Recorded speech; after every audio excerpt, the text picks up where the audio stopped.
Of all the shoot-'em-up subgenres, the one that doesn't get talked about enough is the one where you jump into a car and then speed through the streets blowing up enemies. I'm talking about games like Spy Hunter from Bally Midway, and especially Capcom's The Speed Rumbler. These were some of my favorite arcade games back in the day, but you don't see a lot of games like them these days. Perhaps that's why I was so excited to play Dead End City, a new throwback shooter that shares my love for these car-based action games. This is a game that definitely looks, sounds, and plays the part. But is it as good as those classic shoot-'em-ups? That's what we're about to find out when I review Dead End City from Pixel Liquor.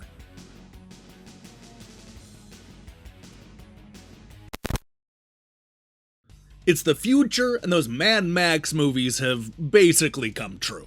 Everybody's living in a post-apocalyptic world where the cities have been bombed out and a violent gang known as Scorpio is taken over. After your loved ones have been kidnapped, it's up to a bunch of brave drivers to hop into their chariots and take on 5 stages worth of bikers, gearheads, tankers, pilots, drone operators, and, well, pretty much every other type of bad guy that you can imagine, all on a single credit. Much like the setup, the shoot-'em-up gameplay will be familiar to anybody who grew up playing arcade games in the 1980s. The 5 stages are basically split into 3 distinct parts. The first is pretty much a high-speed riff on Galaga, where there are rows of bad guys and more driving in formation from just off-screen to join their gang.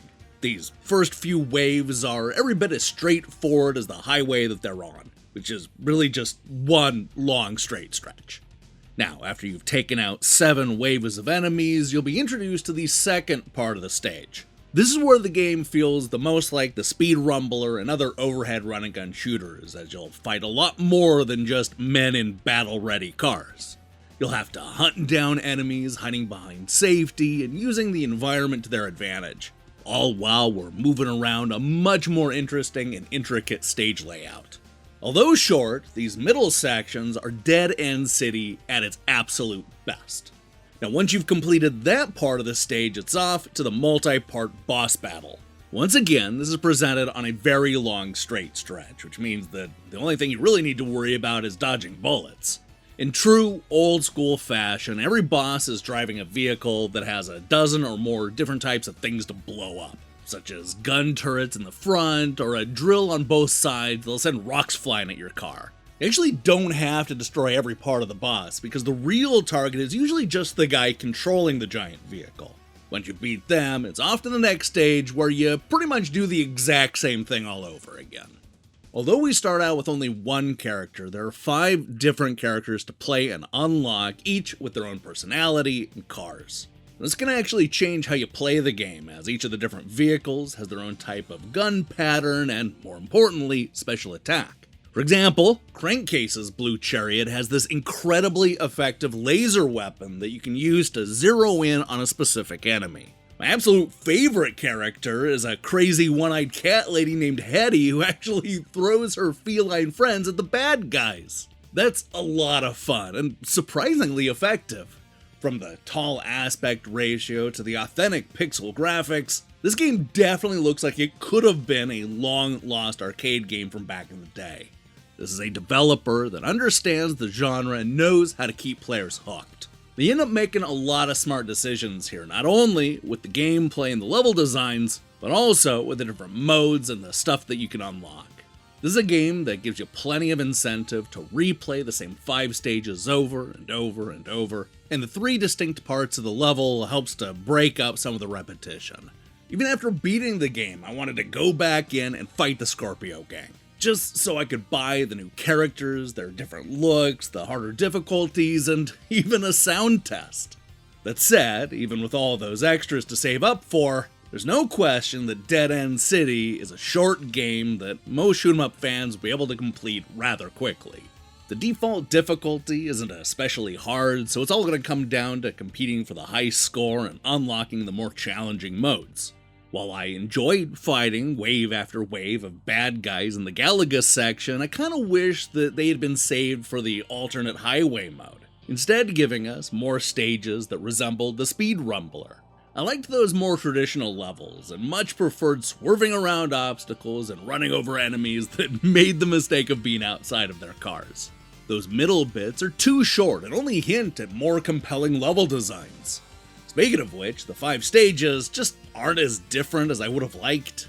We start out in the wasteland and make our way through mountains, deserts, a railway, and of course Scorpio's base.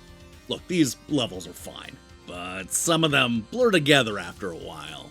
There's a lot of orange and brown in this game, which isn't necessarily a bad thing, but it did leave me yearning for different colors and more varied environments. Don't get me wrong, I understand that this is a post-apocalyptic world, and I know that orange and brown is a part of the aesthetic. But come on, even those Mad Max movies were able to incorporate more locations and colors. When it comes right down to it, this is a tried and true shoot 'em up that'll satisfy genre fans and give players a nice warm feeling of nostalgia. It looks the part and handles well, which is a lot of what you're looking for from this type of game. Dead End City doesn't exactly shake up the genre, but I will admit that it is nice to have a new vehicular shoot 'em up in the style of the Speed Rumbler. If you grew up loving those types of shooters, then you're gonna have a lot of fun with this.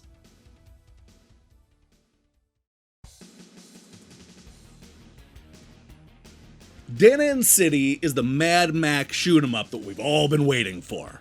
Set in a post-apocalyptic world filled with killer cars, this is a loving throwback to classic vehicular shooters from the 1980s. With plenty of characters, modes, and bonuses to unlock, the simple action game will keep you going for at least a few hours. That said, the 5 stages are short, and most shoot 'em up veterans will have no problem beating this game quickly. Thankfully, the game is bursting with personality and gets all the fundamentals right. Plus, you can throw cats at gang members. Who doesn't want to do that?